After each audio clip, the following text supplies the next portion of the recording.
بسم اللہ الرحمن الرحیم۔ جس میں نہ ہو انقلاب موت ہے وہ زندگی، جس میں نہ ہو انقلاب موت ہے وہ زندگی، روح امم کی حیات کشمکش انقلاب۔ جناب صدر، معزز حاضرین اکرام، السلام علیکم۔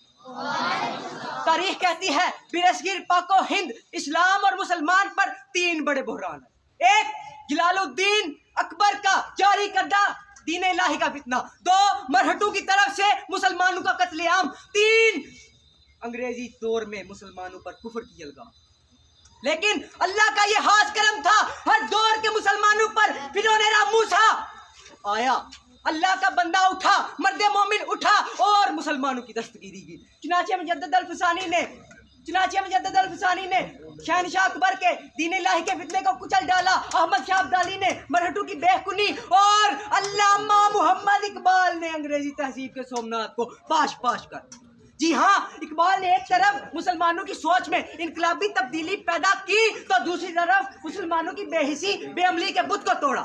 اقبال شاعر مشرق تھے، حکیم الامت تھے، آپ مرد مومن تھے، آپ شعلہ امید تھے۔ آپ نے مردہ دلوں کو یات نو کا نغمہ سنایا، غلامی میں بھٹکنے والوں کو صبح آزادی کا جلوہ دکھایا اور مسلمانوں کو سمجھایا کہ جب اس انگارہ خاکی میں ہوتا ہے یقین پیدا، جب اس انگارہ خاکی میں ہوتا ہے یقین پیدا تو کر لیتا ہے یہ بالوں پر روح الامی پیدا۔ جناب صدر، علامہ محمد اقبال موثر اسلام تھے۔ آپ چاہتے تھے کہ آج کے نوجوان اپنے عظیم بزرگوں کے کارناموں پر ایک نظر ڈالیں تاکہ انہیں آزادی کی قدر و قیمت کا احساس ہو سکے۔ آپ نے اس لیے نوجوانوں سے فرمایا، کبھی یہ نوجوان مسلم تدبر بھی کیا تو نے، کبھی یہ نوجوان مسلم تدبر بھی کیا تو نے، وہ کیا گردوں تھا جس کا تو ہے ایک ٹوٹا ہوا تارا، تجھے اس قوم نے پالا ہے آغوش محبت میں، تجھے اس قوم نے پالا ہے آغوش محبت میں، کچل ڈالا تھا جس نے پاؤں میں تاج سرے دا۔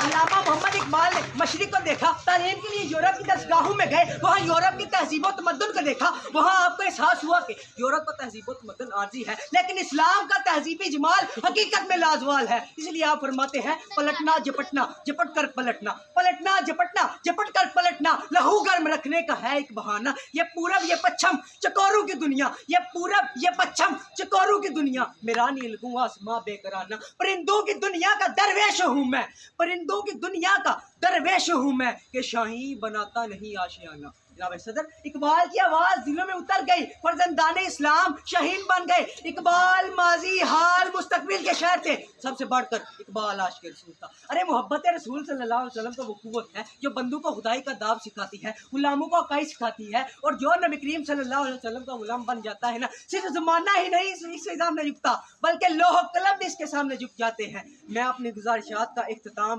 اقبال کے اس پیغام سے کروں گا، نگاہ الجھی ہوئی ہے رنگو بو میں، نگاہ الجھی ہوئی ہے رنگو بو میں، گرد کھوئی گئی ہے چار سو میں، گرد کھوئی گئی ہے چار سو میں، نہ چھوڑ اے دل پگان صبح گاہی، نہ چھوڑ اے دل پگان صبح گاہی، اما شاید ملے اللہ میں وصل۔